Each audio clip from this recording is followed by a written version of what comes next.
পৰীক্ষা পে চৰ্চা পোনপ্ৰথমবাৰৰ বাবে অসমত এই অনুষ্ঠানটো অনুষ্ঠিত হ'ল। প্ৰধানমন্ত্ৰী নৰেন্দ্ৰ মোদীয়ে অসমৰ ২৫গৰাকী ছাত্ৰ ছাত্ৰীৰ সৈতে ব্ৰহ্মপুত্ৰৰ বুকুত পৰীক্ষা পে চৰ্চা শীৰ্ষক অনুষ্ঠানটিত অংশগ্ৰহণ কৰিলে। প্ৰায় এঘণ্টা সময় নদীৰ বুকুত তেওঁলোকে সময় অতিবাহিত কৰিলে আৰু মোৰ পাছফালে সেই বিশেষ ৰিভাৰ ক্ৰুজ চৰাইদেউ ২খন আছে। মই আপোনালোকক দেখুৱাবলৈ যত্ন কৰিছোঁ। এইখনেই হৈছে সেই বিশেষ ৰিভাৰ ক্ৰুজ চৰাইদেউ ২ WB1734 নম্বৰৰ এইখন বিশেষ জাহাজ, যিখন জাহাজত উঠি ব্ৰহ্মপুত্ৰৰ ওপৰত নৌকা বিহাৰ কৰিলে প্ৰধানমন্ত্ৰীগৰাকীয়ে। তেওঁৰ বহুবাৰে আচলতে বহু সময়ত সভাই সমিতিয়ে তেওঁ কৈছিলে যে ব্ৰহ্মপুত্ৰৰ সৈতে তেওঁ একাত্ম হৈ সময় কটাবলৈ তেওঁ খুবেই মন আছিলে আৰু যি কাম তেওঁ আজিৰ দিনটোত এক প্ৰকাৰ কৰিলে ছাত্ৰ ছাত্ৰীসকলৰ সৈতে। আমি বিশেষ সেই জাহাজখন এই মুহূৰ্তত আপোনালোকক দেখুৱাইছোঁ। সতীৰ্থ ভিডিঅ' জাৰ্নেলিষ্ট অৱনীৰঞ্জন বেজবৰুৱাই দেখুৱাইছে চৰাইদেউ ২ শীৰ্ষক সেই জাহাজ।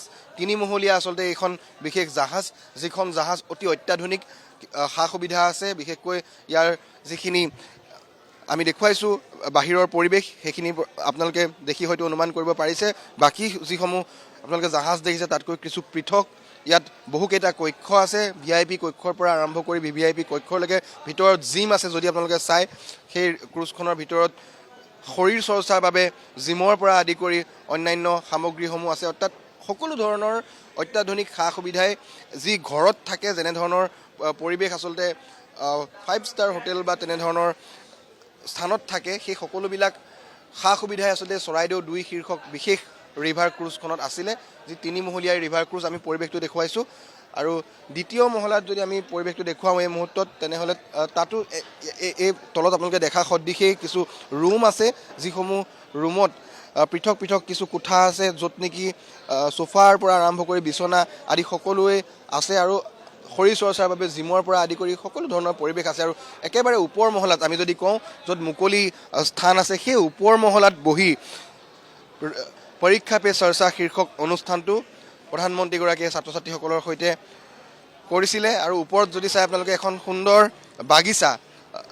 বাগিচাৰো ইয়াত সৃষ্টি কৰা হৈছে। সেই বাগিচাৰ কাষতেই নৈসৰ্গিক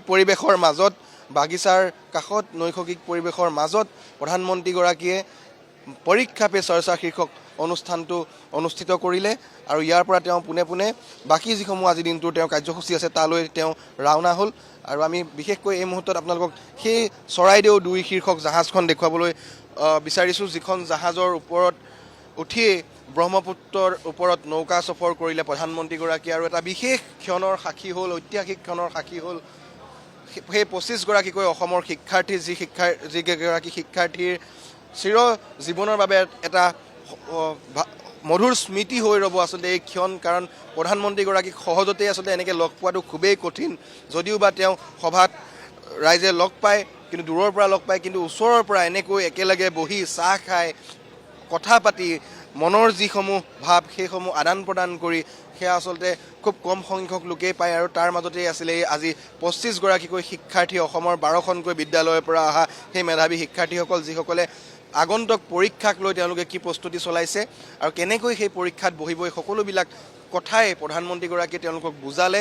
তেওঁলোকৰ যি মানসিক মনোবল সেয়া বৃদ্ধি কৰাৰ উদ্দেশ্যে প্ৰত্যেক বছৰে যিহেতু এই অনুষ্ঠানটো অনুষ্ঠিত কৰি অহা হয়, ২০১৮ চনৰ পৰাই প্ৰধানমন্ত্ৰীগৰাকীয়ে পৰীক্ষা পে চৰ্চা শীৰ্ষক অনুষ্ঠানটো অনুষ্ঠিত কৰি আহিছিলে। কিন্তু পোনপ্ৰথমবাৰৰ বাবে অসমত যিহেতু এইবাৰ পৰীক্ষা পে চৰ্চা শীৰ্ষক অনুষ্ঠিত কৰিলে, গতিকে অসমৰ বাবে বা ব্ৰহ্মপুত্ৰৰ বাবে এক নিশ্চয়কৈ আজিৰ দিনটো এক ঐতিহাসিক ক্ষণ হ'ব। আৰু বিশেষকৈ ৰিভাৰ টুৰিজিম অৰ্থাৎ নদী পৰ্যটনৰ বাবে এক উল্লেখযোগ্য দিন হ'ব। কাৰণ প্ৰধানমন্ত্ৰীগৰাকী ইয়াৰ পূৰ্বে য'ত গৈছে তাতেই দেখিবলৈ পোৱা গৈছে অভূতপূৰ্ব পৰ্যটকৰ সঁহাৰি। সেয়া লাগিলে শেহতীয়াকৈ কাজিৰঙাৰ ক্ষেত্ৰতেই হওক বা আন প্ৰান্ততেই হওক। তেওঁ যি সামাজিক মাধ্যম, সেই সামাজিক মাধ্যম যিহেতু বহু লোকে ফ'ল' কৰে, তেওঁ যি ভিউৱাৰ্ছ সেয়া যথেষ্ট সংখ্যক আছে, দেশী বিদেশী বহু লোক আছে। গতিকে ব্ৰহ্মপুত্ৰৰ বুকুত তেওঁ যি এই অনুষ্ঠান পৰীক্ষা পে চৰ্চা, সেয়া যেতিয়া তেওঁ ছ'চিয়েল মিডিয়াত আপলোড কৰিব, তাৰপিছতে নিশ্চয়কৈ পৰ্যটকসকল আকৰ্ষিত হ'ব, সেয়া আশা কৰিছে অসম পৰ্যটন নিগমে, সমান্তৰালভাৱে আভ্যন্তৰীণ জল পৰিবহণ বিভাগে, যাৰ বাবে